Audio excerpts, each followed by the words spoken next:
들을수록 더 좋아지는 클래식 명곡을 소개합니다. 김윤경의 경이로운 클래식.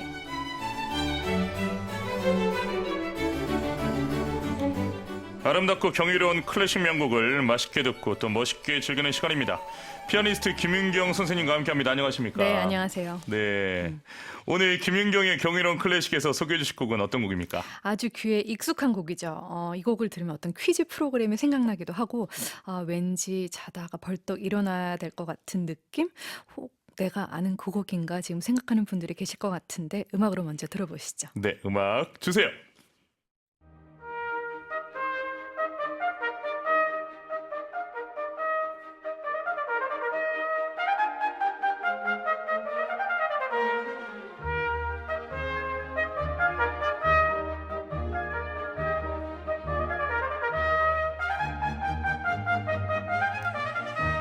저는 이 곡을 들으면 그때 당시 TV 프로그램을 만드셨던 이 PD님이 참 음악을 잘 골랐다라는 생각이 들어요. 네. 사실 이 곡의 우리나라에서만 이 장학 퀴즈에 그렇죠. 대한 생각이 나지 세계적으로는 그런 생각 안 할 거 안 아니에요. 하시죠. 네.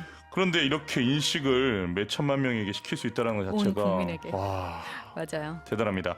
자, 오늘의 주제는 뭡니까? 오늘의 주제는 듣는 이의 행복. 과연 연주자는 하이든의 트럼펫 협주곡입니다. 오늘의 주제곡인 듣는 이는 행복, 연주자는 퀘스천 마크 이라는 제목을 붙인 이유가 뭡니까? 왜 이 곡을 들으시면 여러분 바로 오늘의 날씨와도 같이 정말 청량감 있잖아요. 좀 밝고 경쾌한 그런 행복한 기분을 느끼게 되는데 그래서 좋아하는 분들이 많거든요. 그런데 사실 연주하기는 정말 어렵다는 것. 일단 그 바로크 시대의 트럼펫은 지금 흔히들 볼 수 있는 현대의 트럼펫과는 달리 밸브가 없는 내추럴 방식의 악기라고 생각하시면 될 것 같아요. 그래서 입술 하나만으로 음을 조절해야 돼서 연주가 정말 어려웠던 거죠. 그러면 이렇게 밸브가 있는 요즘 우리들이 흔히 접할 수 있는 현대 트럼펫으로는 또 연주가 쉽냐?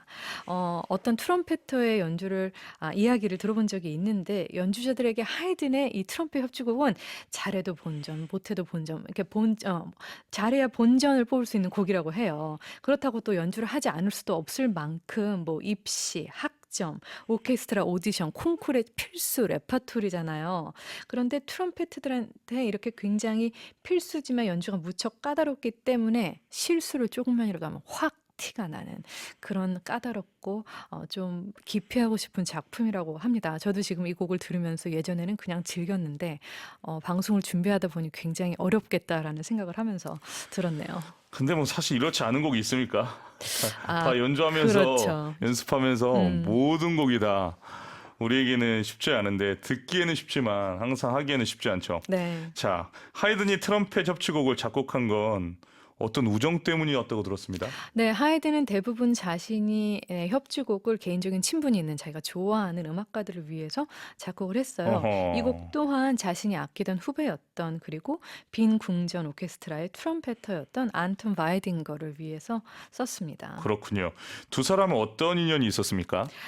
하이든이 파파라는 별명을 가진 거는 이제 알고 있는 사실이죠. 친절하고 다정한 성격이었고 또 그의 역할이 궁중에서의 역할이 단원들의 어떤 개인사 단원들의 그런 오케스트라에서 별 문제가 없이 잘 보살피는 일이었어요. 네. 그런데 이 많은 단원들 중에 하이든은 유난히 비르투오소였던 젊은 트럼펫 연주자 안톤 바이딩거를 아꼈다고 합니다. 그리고 바이딩거가 사실은 이제 연주만 잘했던 게 아니고 역사적으로 봤을 땐 트럼펫이라는 악기를 발전시키는 데 큰 기여를 했죠. 어떻게 발전을 시켰습니까?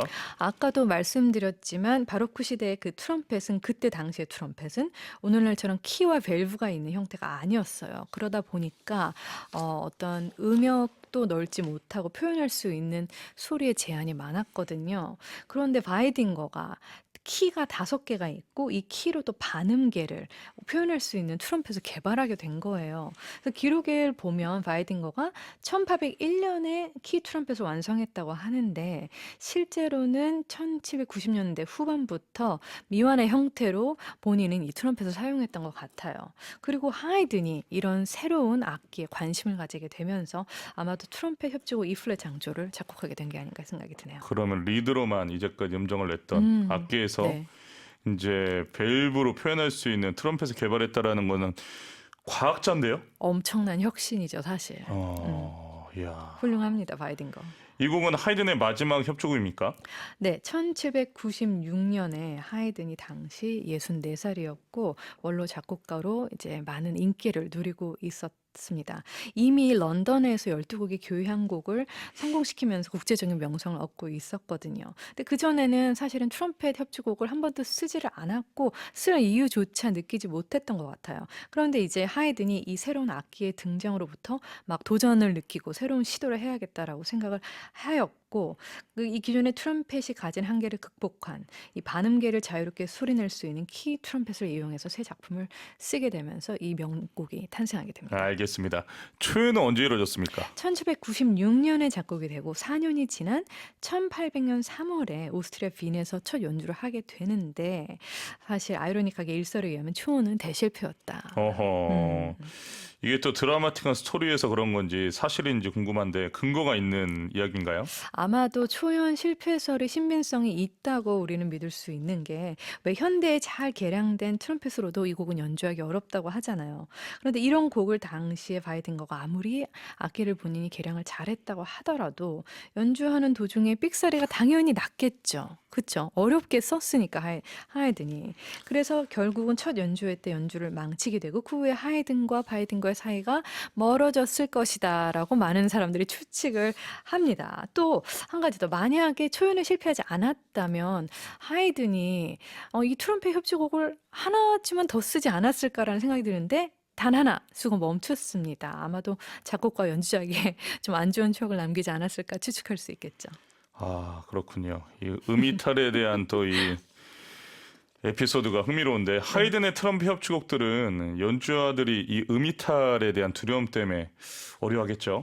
그 바이딩거를 위해 작곡된 그 트럼펫 협주곡 아마도 하이든이 우리가 지금 생각하건대 당대의 유명한 비르투스였던 바이딩거의 실력을 과대평가한 게 아닌가. 그래서 이렇게 어렵게 썼나. 왜냐하면 이 트럼펫을 뭐 플룻이나 오보에 악기처럼 빠르고 가볍게 연주하는 점이 사실 당대나 지금 연주자들에게도 무척 어려운 점이라고 합니다. 매주 화요일 함께 듣는 김윤경의 경이로운 클래식. 오늘은 듣는 이의 행복.